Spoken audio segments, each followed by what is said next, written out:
So I'm gonna start this podcast or video wherever you're watching it or listening to this by quoting two quotes, or by reading two quotes rather.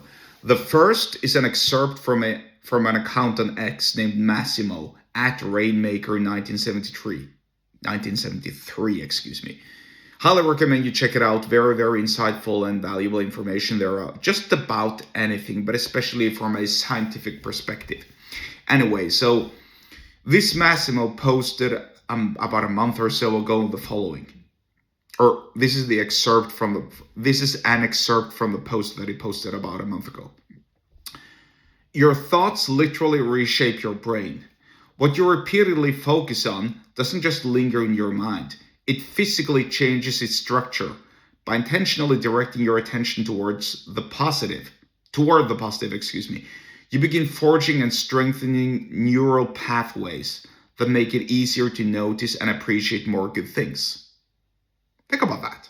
In other words, think positively. Think in terms of positivity and be grateful, because it actually helps. It helps you physically as well inside of your brain. You're physically changing the structure of the brain. Let me see. Yeah, you begin forging and strengthening neural pathways. I don't know exactly what that means, but I assume he's referring to the pathways or the signals between various parts of the brain. And you're probably focusing on the happy part, or the part that's responsible, for the happiness and satisfaction of your brain, and you're decreasing the part that's responsible for your for all the stress and all the negative emotions, I would assume. So that's one quote. In other words, think positive because it actually helps you physically as well. And so the next quote is kind of related. It's from a children's book written by Roald Dahl, who was a British Norwegian or a Welsh Norwegian author who wrote a lot of insightful books.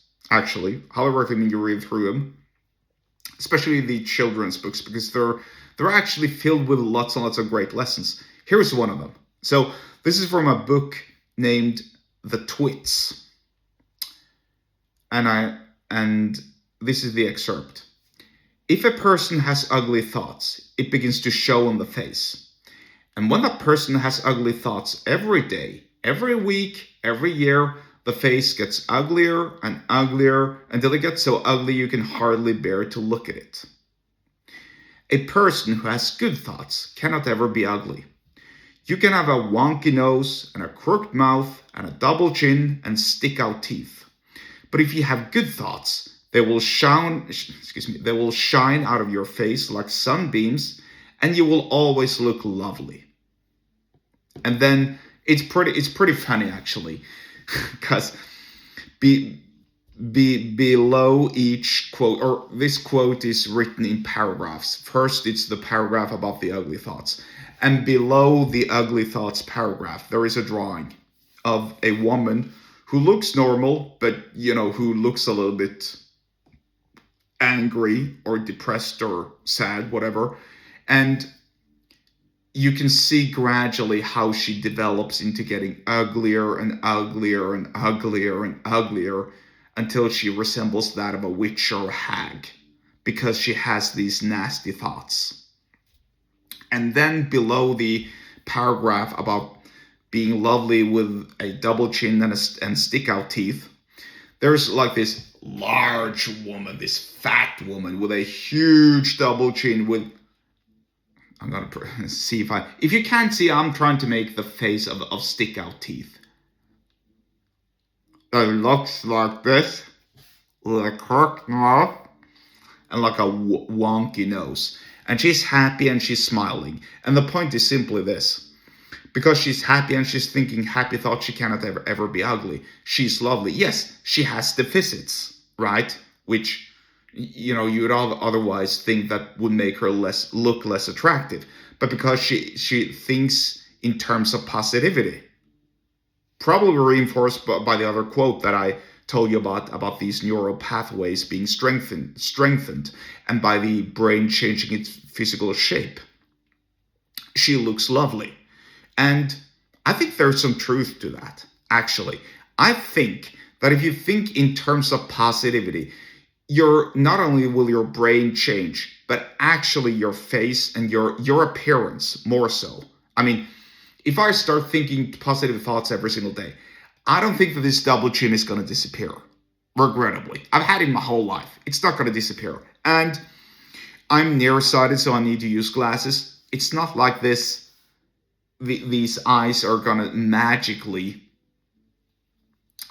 improve. And I have. If you can see, I was actually showing the camera my teeth. I got some skewed teeth. My teeth aren't perfect. My veneers aren't perfect, and they're never going to be perfect. But it's not going to be as noticeable if I think about negativity and if I think negative thoughts all the time. That's the importance here, right? So yeah, I firmly believe that there is some truth to this whole thing.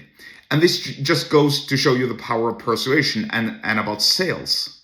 Can you sell yourself on thinking in terms of positivity and being grateful for things?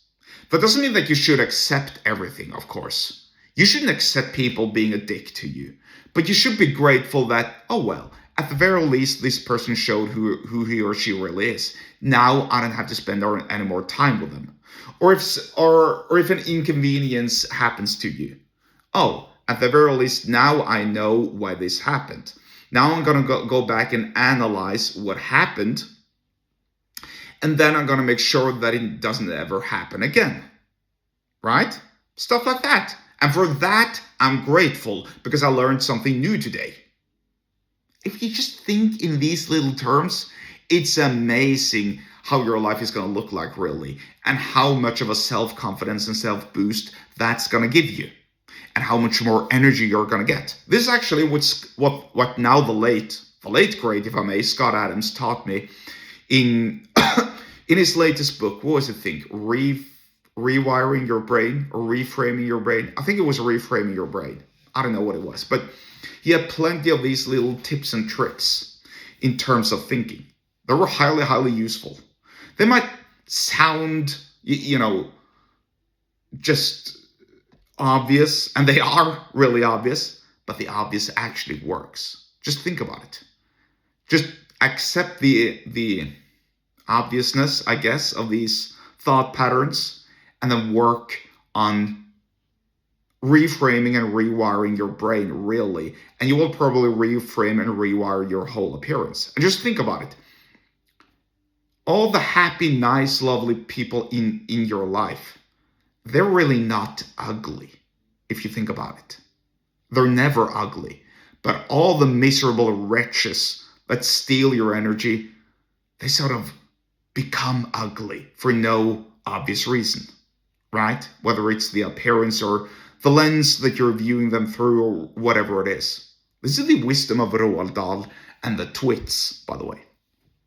So, long story short, this is how persuasion works, and this is how you can literally reframe yourself and your brain and potentially your face into being more lovely, let's just say. If you want to learn more about persuasion, especially for my business and sales perspective, then get subscribed to my email list. The link to do so is in the episode description wherever you're watching or listening to this, and I'll see you there.